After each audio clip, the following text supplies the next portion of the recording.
Hi, my name's Josh Mahony, Chief Market Analyst at Scope Markets. This is the monthly movers and shakers show where I essentially try to decipher the big trends within the markets and try to work out exactly whether they're going to continue or reverse course. Taking in markets within the likes of the FX space, the indices and the commodities area, let's try and pick the bones through the big movers and look into some of the charts. So first and foremost, let's look at the FX space. The big mover towards the upside over the course of the past month has been the Japanese yen, 7% gain over the course of the month. And this is certainly coming in stark contrast to what we've seen for much of the past year and some, quite frankly, where the yen has been habitually on the bottom of the pile. And we've seen that as a very consistent trend. Now, this is something that I have been covering over recent months about the possibility of a kickback when we're seeing central banks within the Western world starting to move towards interest rate cuts or starting off their easing process, and that coming at the same time as the BOJ hiking interest rates. And that's exactly what has happened in July. We saw the BOJ raising rates to 0.25%. and laying out a plan to cut their JGB bond purchases from 3 trillion yen per month, from 6 trillion yen per month down to 3 trillion yen per month. And it's essentially a plan, an outline to do that. So they're moving into a phase where they're starting to tighten monetary policy at the same time that everyone's preparing for the likes of the Federal Reserve to cut interest rates. We've seen the Bank of England cut interest rates over the course of the past week. And so it really raises the question over whether this is going to be something that's a long-lasting trend in terms of the resurgence of the Japanese yen or just a short-term phenomenon. In terms of the breakdown for how it played out over the course of that month, you can see that it's actually been a case that the yen's essentially been strengthening for, I would say, the final 3 weeks of the month. We saw this sort of stepped move higher for the Japanese yen. Now, in terms of the chart, I wanted to bring up the US dollar against the Japanese yen. So dollar yen, we can see here from a sort of wider long-term trend, this bullish market has taken us up into the 160 area. And as I'm sure traders will remember, we saw sort of talk of intervention from the BOJ, actions to try and prop up the Japanese yen. But ultimately, it came down to whether they were going to actually take action on the monetary policy front. And that's exactly what has happened. We've seen price breaking through this area of support, this trendline support, and crucially breaking through your first swing low of 154.52. Now, in terms of trying to work out whether this is part of a wider reversal or not, first and foremost, we have to consider the drivers behind this move. Now, part of it is the idea that we're going to see interest rates cut from the US. We're seeing them hiked in Japan. And invariably, where you see relative shifts in terms of interest rates, you start to think about money flows. You're talking about, it becomes more attractive to move money into one place and invest in one place over another. Now, it's worthwhile bearing in mind that the US, we're talking about roughly 5% interest rate. With the Bank of Japan, we're talking about 0.25. So I don't think suddenly you're going to see a major outflow from the US dollar towards the Japanese yen from that perspective. You can say, well, we've seen this move extended to such a degree that maybe we're due a significant kickback, even if it's just a case of moderating following years of downside for the Japanese yen. But I would say if you look at this weekly time frame, we still do have the concern that you're seeing this sort of wider trend in play here. So it's certainly worthwhile looking at this from a fib perspective and at least looking to see if we've actually seen sort of key levels being respected. And lo and behold, we can see here the 61.8 has been tagged and respected absolutely perfectly here. That level is 148.6. In terms of the near-term trend, you can see that rally does still fall within an intraday downtrend. So I would say that the bears still have it on this pair unless we see a breakup through to your 155.2. And until that happens, short-term gains still run the risk of rolling over once again. I think, if you're talking about potential strength for the Japanese yen, that really is going to have to come off the back of expectations for future rate hikes from the BOJ. And that still is something that's on the cards. But also on the flip side, we'd have to see things from the US side of things sort of move onwards. And that might come in the form of weak jobs data. That could come in the form of weak inflation data. But those two sides of the coin, if we see continued hawkishness from the BOJ, if we see this move towards an interest rate cut in September and the possibility of a rate cut pretty much every meeting, which is what everyone seems to be predicting right now, or markets are pricing in, then that could point towards a further kickback following this multi-year uptrend here for the US dollar against the Japanese yen. So like I said, unless we break that 155.2 mark, then this bearish intraday trend does still remain intact. But it is worth noting the existence of this 61.8 Fibonacci support level at 148.6. And certainly a break below that level would be required to give us greater confidence of a move back down to the next level, which is around 145.4. Now, in terms of the next there you go. In terms of the next market I wanted to bring up, it was the New Zealand dollar. You can see here at the bottom end, we're talking about 231, just marginally below the Australian dollar here. In terms of the chart I wanted to touch on here, I wanted to bring up the New Zealand dollar against the Swissy. Now, it's notable that we are seeing weakness for the New Zealand dollar as we gear up for a potential rate cut from the RBNZ in August. Now, we have, of course, seen the SNB already cutting interest rates, and interest rates over in Switzerland are significantly lower than elsewhere. So by and large, that it's very unlikely that we're going to see much more beyond what we've been seeing thus far when it comes to interest rate cuts. So the Swiss, so the SNB rate is 125. New Zealand at the top of the pile, 550. So we've got this big disparity and the possibility that we're going to see the RBNZ cutting rates. At the same time, we're seeing the easing from the SNB likely being short-lived because rates are already relatively low. So we're seeing this sharp decline. It's taken us back down into this key area of support that we have down here, which is your 519 level. That's certainly a key hurdle to be looking out for to be broken. But from a wider perspective, we've got this very clear bearish trend in play here. We've seen a snap back into that following this sort of relatively shallow recovery phase that has lasted a long period of time. You're talking about sort of midway, sort of August 2023 up to near enough August. So you're talking about a 1 year sort of recovery phase. But now that bearish trend's back in play. And certainly if we break back below that 519 support level, it points towards the bears being in charge once again. Now, what's happening at that support level? Well, we're seeing some consolidation. But I mean, actually, if you look at what's happened here, right? So you're seeing a downtrend in this sort of shallow recovery phase. That's similar to what's happening here, right? We're seeing a very clear downtrend. Oh, wrong type of line. We're seeing a very clear downtrend here, and then we're seeing this relatively shallow recovery phase. That points towards a potential breakdown, and certainly a breakdown through that 519 would give us greater confidence that that big support level is done and dusted, and we're going to move on from here. Now, in terms of the short-term trend, we can see, let me just get rid of some of these because they're not the prettiest looking thing. So we can see that 519 tallies up with the most recent swing low. So a break through that 519 level would not only see a long-term support level taken out, it would also negate this short-term intraday recovery or consolidation phase that we've seen for the New Zealand dollar against the Swiss franc. So it does, in my mind, look like a pair that is primed to continue the downtrend that has been playing out. With the weakness of the New Zealand dollar seen over the course of July, setting up to potentially see more of the same when we go through August. Now, in terms of the next area I wanted to bring up, it is the indices space. What we can see here is that on the top end of things, we've got the Russell 2000. So essentially US small caps. At the bottom end, we've got the Nikkei 225.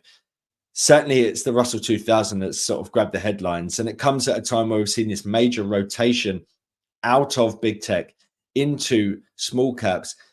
And it's an interesting time, right? Because on one side, you have people growing fearful of what might happen within the earnings season for big tech. And there's a huge amount of money in big tech.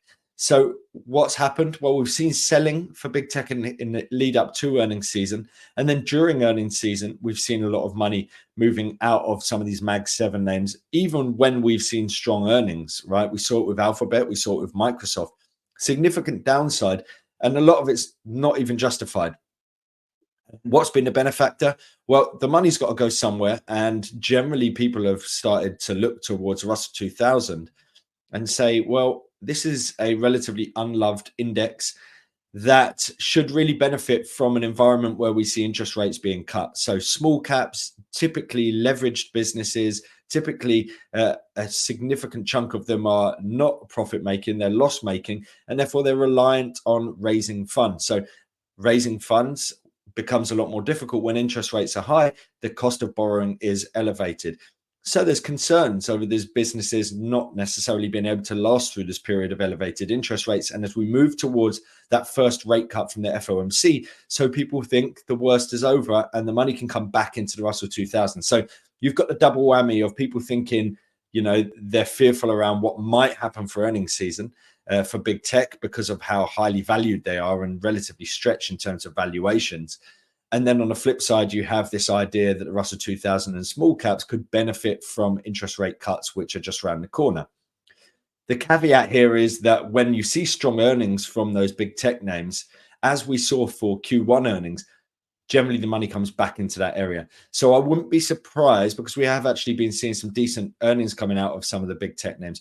I wouldn't be surprised that once we move towards the back end, bearing in mind we're sort of roughly around the halfway point of earnings season, I wouldn't be surprised to see some of that money feeding back in to the likes of the NASDAQ, the S&P 500 over the likes of the Russell 2000. And that outperformance likely comes back into play when we're coming in the lead up to the third quarter earnings season. Doesn't necessarily mean that we're going to see downside. I'm just talking about relative performance, because as you can see here, if we're looking at the performance of the S&P 500, roughly 1% gain over the course of the month. The key thing here is all about rotation, and I don't necessarily think that this is just a straight direction towards the Russell 2000. In terms of the Nikkei 225, what we have seen is a reversal in terms of the Japanese yen, and the Japanese yen's weakness has been a major tailwind for Japanese businesses as they become more competitive. Their goods are cheaper to foreign companies, and it makes other businesses abroad struggle to compete on price. So when we see the Japanese yen appreciating, so Japanese goods become more expensive to foreign companies, to foreign consumers, and foreign goods become cheaper to Japanese consumers. So it's likely that we're going to see an inverse correlation coming into play, and I'll show you exactly that. So first and foremost, let's bring up the Russell 2000. Let me just get the chart up. There we go. So here's the Russell 2000. What we've seen in terms of, this is the daily time frame, in terms of July, is this massive ramp up coming at the time when, you know, if I was to say put the NASDAQ on, there we go. So no, we're 1%. There you go. So at the time that we're seeing a sort of run up here for the Russell 2000, we were seeing a pullback here. So you can see 6% decline at the same time as a 7% gain for the Russell 2000. So that money flowing from big tech, from tech names into small caps. Now, what are we seeing? Well, we're starting to see the Russell 2000 coming off, but we're seeing this sort of pop for the NASDAQ. I wouldn't be surprised to see that rotation shifting. If you're looking in terms of the long-term trend, let me just do this divided by the NASDAQ. Let's just get rid of that now. The long-term trend for the Russell 2000 in relation to the NASDAQ is down, right? So over the long term, small caps underperform versus big tech names that you have in the NASDAQ. And so the pop that we've seen recently over the course of July, you can see here the outperformance highlighted for the Russell 2000 against the NASDAQ. That's starting to reverse. And I think certainly as we move through our earnings season, as long as we see these big tech names coming out with good numbers, which we have seen so far, despite some of the volatility we've seen in the market, that ultimately should shine through, and we then push onwards and upwards for big tech. That's exactly how it played out for Q1. I would expect a similar kind of thing here for Q2. And if we see strength in terms of big tech, that should come to the detriment of the Russell 2000 in terms of relative performance as funds flow back out the Russell 2000 and into the likes of the NASDAQ and the big tech names. So we're starting to see that turning around in terms of the outperformance for the Russell 2000. So it's not to say that it's going to decline. It's just that I think there's a strong case to say that we're likely to see relative strength for big tech coming back into play. The wider trend certainly shows you, this is the monthly time frame, certainly shows you this big rally into the highest levels that we've seen since sort of the beginning of 2022. So we are reaching multi-year highs. It's just that, you know, such surges don't always last forever. And it's likely, I think, that we are now into a sort of retracement phase as some of that money flows back out. And I do think, you know, whether it comes one way or another, we either see weakness in terms of some of the big tech names, but by and large, a lot of them have already reported, or we move in towards the next earnings season and we see the same kind of thing. Everyone becomes fearful that these big tech names are overvalued. And all of a sudden, you're in a position where ultimately people start to move their money elsewhere because they're fearful of what earnings season might mean in terms of big tech earnings. So near term, I think there's a good chance that we do see further weakness coming into play as we retrace into this big area of support down here. But from the long-term perspective, I do think the Russell 2000 will do well. It's likely to benefit as we see interest rates coming into play, which is in September, and interest rate cuts. And at the same time, you're talking about the possibility of weakness for the next earnings season. So in the lead up to that, I think we're going to see a similar kind of outperformance for the Russell 2000 at that point in time. In terms of the Nikkei 225, we've been seeing significant weakness coming into play here for Japanese stocks. And if I was to overlay that with the likes of dollar yen, let's just put that on a different time scale, price scale, you can see here it's closely following the trajectory of the Japanese yen. And so ultimately, the strength or weakness of the yen should drive the trajectory of the Japanese stock market.